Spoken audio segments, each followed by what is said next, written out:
Olá, prezados BRs espalhados por esse país colossal. Seja bem-vindo ao canal Brasil no Espaço, um canal que procura viabilizar uma cultura tecnológica, espacial em nosso país, propor uma política de Estado prevista em nossa Constituição para a área espacial, e é uma coisa que independe de presidente da República. Você tem uma política de Estado, você tem uma meta, você tem uma estratégia. Então não passa isso por presidente da República, e nossa proposta não visa aumentar impostos, criar estatal, como algumas pessoas vêm dizendo aí, não é nada disso. A proposta é mostrar a viabilidade financeira de se ter uma indústria espacial robusta. Por sinal, tem um vídeo aqui no canal onde eu falo da primeira proposta, que se trata justamente da criação de uma loteria espacial específica destinada para isso. Se você tiver interesse, está aqui no canal o vídeo recente, ok? Bom, nesse vídeo vai ser rápido, é apenas para tratar da declaração do então empossado presidente Donald Trump e qual o impacto que esse tipo de declaração tem para a nossa área específica aqui, que é a área de tecnologia. A declaração dele se deu quando uma repórter brasileira perguntou para ele o que ele achava da proposta de paz entre a China e o Brasil para a guerra na Ucrânia.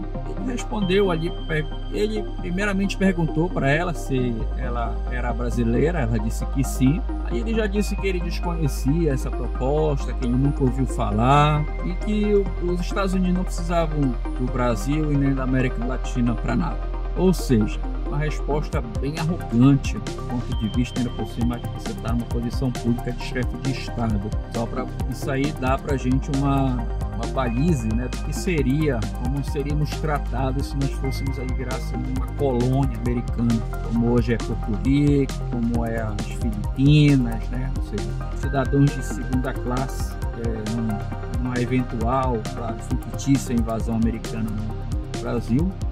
Não existiria mais empresas brasileiras, não existiria mais militares brasileiros, não existiria mais políticos brasileiros, no máximo ali um primeiro-ministro com alguns poucos representantes para prestar continência lá a Washington, essas coisas, Mas nosso país ia ser um país colônia, ser explorado, a mão de obra ia ser escrava, e nós não teríamos essa economia que somos hoje. Já temos problemas sociais como colônias, piorar muito mais. Mas para responder essa pergunta, nós temos também que analisar outras áreas. Eu vou procurar responder da área econômica, estratégica, ou geopolítica, militar e tecnológica.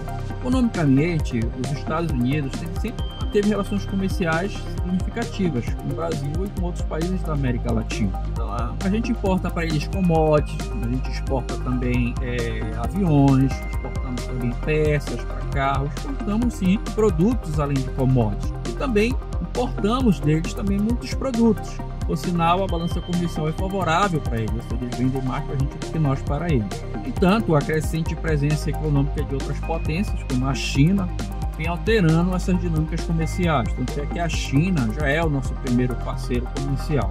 Essa declaração do Trump, do ponto de vista econômico, ela pode ser mais vista como da seguinte forma, mais uma espécie de desculpa, como quem diz assim, nós não queremos mesmo admitir a derrota, que a China tem propostas e tem feito penetrações na América Latina muito mais efetivas, muito mais aceitas pelos países do continente do que os Estados Unidos, que realmente nunca fez uma proposta para nós aqui do continente, ou mesmo do Brasil, a ponto de mudar a realidade desses países. Então, eles têm a obrigação de fazer isso.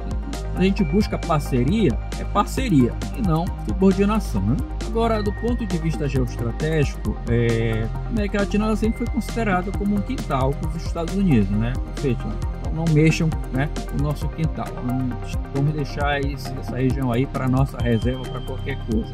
Então isso também pode ser interpretado como uma declaração do tipo da famosa doutrina Monroe dos Estados Unidos, que contempla aí que ele deve ter uma força geopolítica e deve dominar as suas áreas próximas, suas áreas subjacentes. Isso obviamente inclui aí o Brasil. O impacto militar. Nós compramos boa parte dos equipamentos militares dos Estados Unidos, é verdade. Mas a Rússia, a China, ou seja, os inimigos dos Estados Unidos sempre ofereceram para a gente tecnologia militar, mas nós nunca podemos comprar por causa que o governo brasileiro tinha receio, né, dos embargos americanos, das declarações americanas, enfim, a relação de subordinação. Né? Nós tivemos recente também a parceria com a Suécia, que nos vendeu aí tecnologia de jatos militares. Tivemos os alemães na década de 80 e 90 que nos forneceram tecnologia nuclear. Nós tivemos também o exemplo da França, que nos cedeu tecnologia de submarino.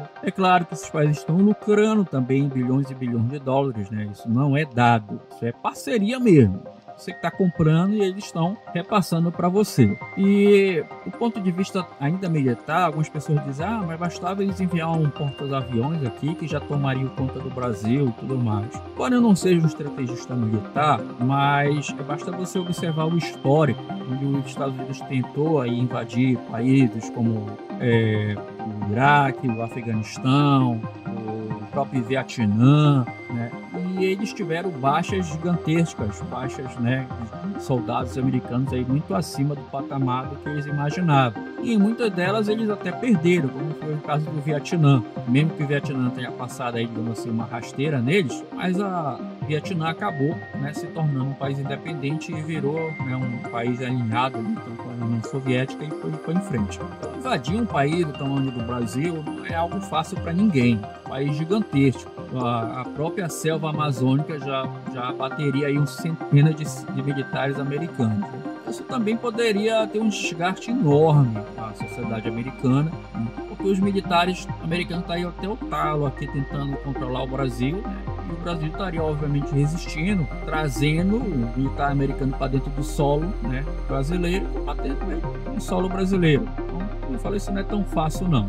As outras potências militares se aproveitando disso, vamos agora atacar, né, o que a gente quer, e até atacar mesmo os Estados Unidos. Enfim, esse aqui é um cenário, né, fictício, é apenas para ilustrar, digamos assim, a conjuntura, o atraso tecnológico que nós brasileiros nos encontramos. E, sobretudo, a vulnerabilidade dada ao tamanho da economia, dado ao tamanho do seu território, e não ter uma força de defesa, no mínimo, condizente com capacidade realmente de se autodefender de qualquer agressão estrangeira. Não atacar, mas se defender. Já em relação ao ponto de vista tecnológico, os impactos também poderiam ser imediatos. Imagina se a gente não pudesse acessar mais Google, YouTube, Google ADS, Google Cloud, ChatGPT, AWS, enfim, todas as empresas de tecnologia americanas, as Big Techs, né? Isso certamente teria um impacto imediato na nossa economia, pois muitas empresas trabalham com essas Big Techs, mas a médio e longo prazo, muito provavelmente seriam substituídas por outras tecnologias de outros países. A China, por exemplo, ela tem todas as tecnologias que os Estados Unidos têm, a China tem. Não temos acesso porque os Estados Unidos não permite, né? E a China já tem dificuldade de vender até carro elétrico nos Estados Unidos, porque eles põem tudo quanto é tipo de barreira, né? Recentemente também resolveram banir lá o TikTok. Você imagina outras tecnologias, né? Permite que a gente tenha acesso. Mas muitos especialistas, inclusive aí no YouTube, você pode procurar, que utilizaram inteligências artificiais chinesas, o Google chinês, que é o Baidu, né? Entre outras tecnologias, sistemas operacionais. Na China você não tem o Windows, você tem outro sistema operacional baseado em Linux. Disseram que é muito melhor e até barato e até de graça. Nem se cobra. Ou seja, aqui nós temos o Google que monopoliza, né? Uma pessoa que tem um negócio na internet é o Google pinta e borda. Ele pode aumentar os valores do anúncio e você não tem nada que você possa fazer. Por quê? Porque nós não temos soberania tecnológica, nós não temos um Google brasileiro, né? Não temos aí um YouTube brasileiro, né? Não temos um ChatGPT brasileiro. Enfim, não temos a autonomia tecnológica, a independência tecnológica. Então, o impacto tecnológico seria significativo na economia no curto prazo. No longo prazo, poderia ser substituído por tecnologias próprias ou vinda de outros países. E tem também na área espacial. Na área espacial, os chineses e os indianos já são parceiros há muito tempo. Eles que levam nossos satélites até o espaço e também desenvolvem satélites em conjunto conosco. Tem ainda componentes americanos, mas são facilmente substituídos por outros componentes, e o satélite brasileiro tem tido cada vez mais componentes nacionais.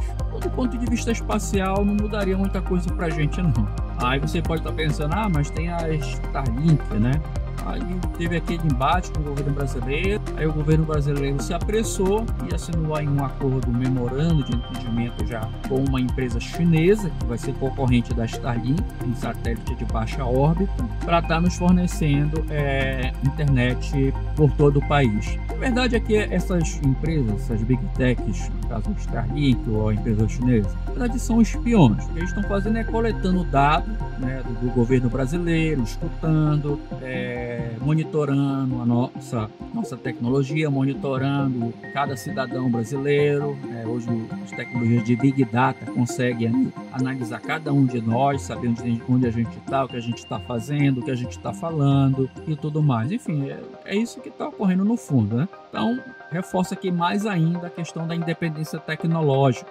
Isso que a Brasil no Espaço procura propagar no sentimento brasileiro, para que possamos também chegar às autoridades brasileiras com propostas para viabilizar, né, a liberdade do empreendedor brasileiro que quer empreender na internet e quer também ter seu próprio negócio de tecnologia e não ficar dependendo de tecnologia estrangeira, sobretudo americana, que são caras, são feitas em dólar, você tem que pagar caro. E a indústria espacial, ela traz todos esses benefícios, todas essas plataformas que a gente vê hoje, Google, YouTube, inteligência artificial, tudo derivado do Pentágono, tudo derivado da NASA.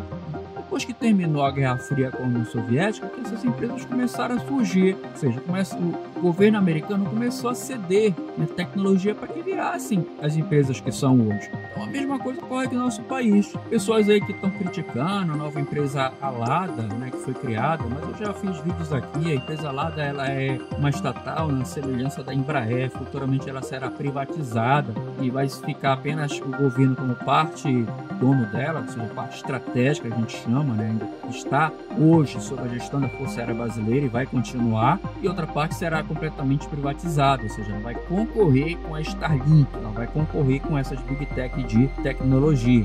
A Brasil no Espaço, como um canal que visa promover ações desse tipo, é claro que nós estamos apoiando, é claro que nós queremos que dê certo, é claro que nós queremos que as coisas caminhem. Inclusive já tem vídeo no canal onde eu falo da primeira proposta financeira que pode ser levado ao Congresso Nacional através de iniciativa popular, mas para isso precisa de apoio, precisa de assinaturas, precisa de apoio popular para que isso se torne, né, uma ação. Mesmo que você não assine, não concorde, mas você certamente vai ouvir falar. A diferença é que nós não temos proposta nenhuma para levar a carga tributária do governo, cobrar das pessoas. Não é isso. Nós temos ideias empreendedoras para levar para as pessoas, para levar para as empresas brasileiras, para levar para as autoridades brasileiras de como viabilizar isso utilizando o potencial da economia brasileira, o tamanho de nossa população. Então, meus prezados, é isso. Eu espero que esse tipo de declaração sirva de motivação diária para vocês e possamos pensar grande também, pensarmos, ao invés de só pensarmos em abrir uma padaria, temos também procurar inovar, fazer coisas diferentes e pensar de maneira global. De que meu negócio pode, né, se internacionalizar, esse tipo de coisa. A China, né, a Índia vem fazendo ao longo dos anos, e que apesar do cenário político brasileiro, aquela história, né? Quando nós temos um inimigo em comum, todo mundo se junta. Portanto, é isso. Meu muito obrigado e até o próximo vídeo.